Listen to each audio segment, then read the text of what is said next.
সামনেই আন্তর্জাতিক জীববৈচিত্র্য দিবস, international day for biological diversity, 22 মে 22 মে।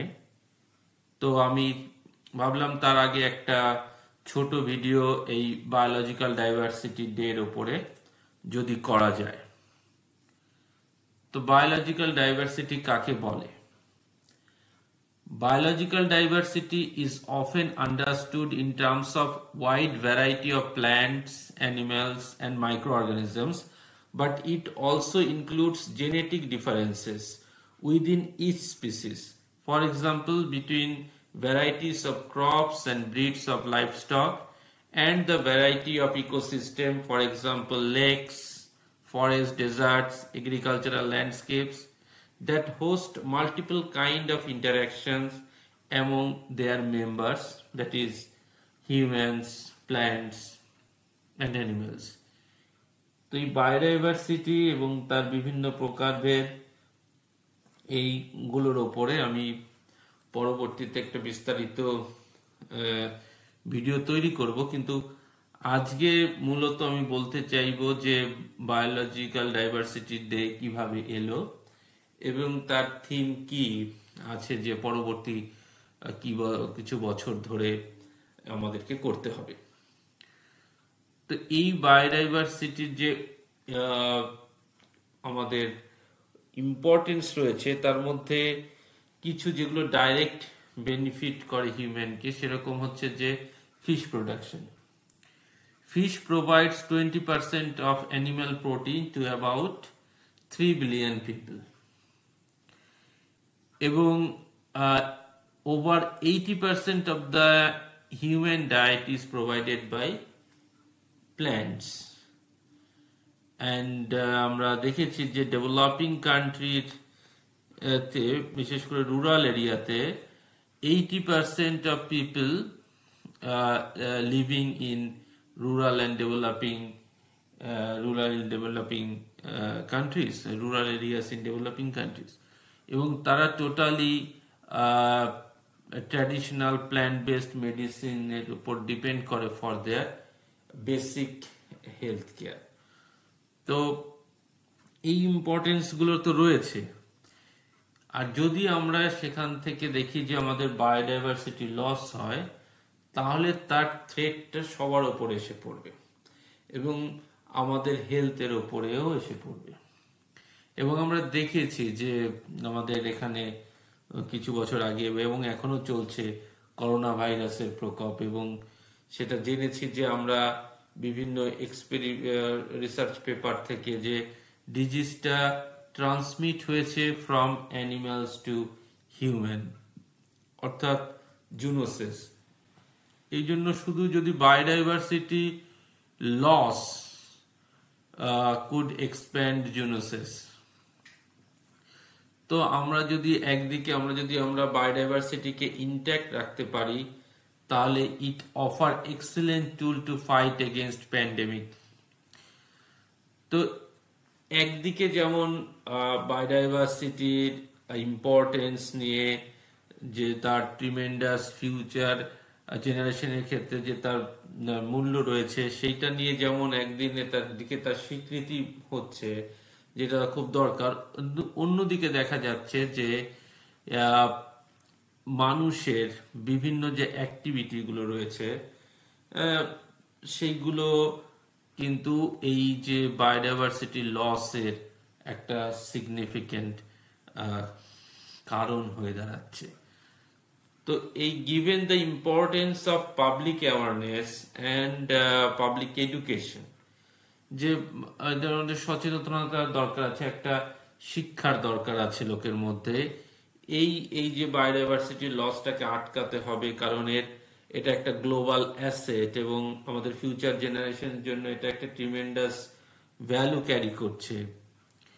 এবং এই যে লসটা আমাদেরকে কতটা ক্ষতি করছে সেটা আমাদেরকে বোঝানোর জন্যই United nation decided to celebrate international day for biological diversity annually. তো এটা ডেটা 22 মে ঠিক করা হয়। ইউনাইটেড নেশনসের জেনারেল অ্যাসেম্বলি এটা 2000 সালে এই ডেটাকে বলে যে 22 তারিখ ইন্টারন্যাশনাল ডে ফর বায়োডাইভার্সিটি হবে। বাট দ্য ডে 22শে মে কেন হবে এটা নিয়ে কিছু কিছু প্রশ্ন বা কারো জানার ইচ্ছা থাকে। তো the day was chosen to celebrate the adoption of the initial text of the Convention on Biological Diversity on May 22nd, 1992. অর্থাৎ মূল যে একটা কনভেনশন, একটা আলাপ আলোচনা অনেকদিন আগে থেকেই চলছিল, 1988 এর সময় থেকে বা তার একটু আগে থেকে, যে এরকম একটা কনভেনশনের দরকার রয়েছে বায়োলজিক্যাল ডাইভার্সিটি তার প্রোটেক্ট করার জন্য, তাকে হল্ট করার জন্য একটা কিছু দরকার আছে। তো তার প্রথম যে টেক্সটটা অ্যাডপ্ট করা হয়েছিল ওই 22শে মে 1992। তার প্রায় 8 বছর বাদে সেই ইউনাইটেড নেশনস এই 22 তারিখকে international day for biological diversity বলল, কিন্তু মোটামুটি 22 তারিখের কারণ হচ্ছে এইটাই।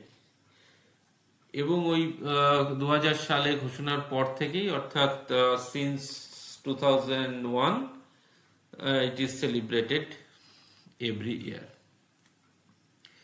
যেমনটা আমি বলছিলাম যে in 1988 the United Nations Environment Programme assembled the ad hoc working group of experts on biological diversity to explore the need to form a convention on biological diversity.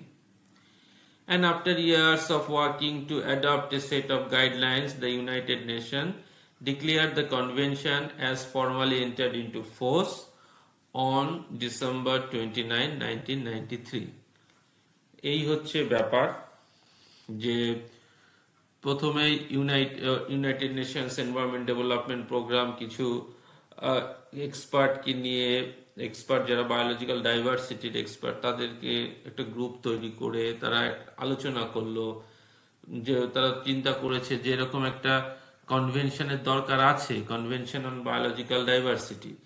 এবং তারপরে 1992 এর 22nd মেতে তার প্রথম টেক্সটটা অ্যাডপ্ট করে ইউনাইটেড নেশনস, এবং finally December 29, 1993টা এই কনভেনশনটাকে অ্যাকচুয়ালি ফর্মালি ইউনাইটেড নেশন এটাকে মানে ফর্মালি এন্টার্ড ইনটু ফোর্স।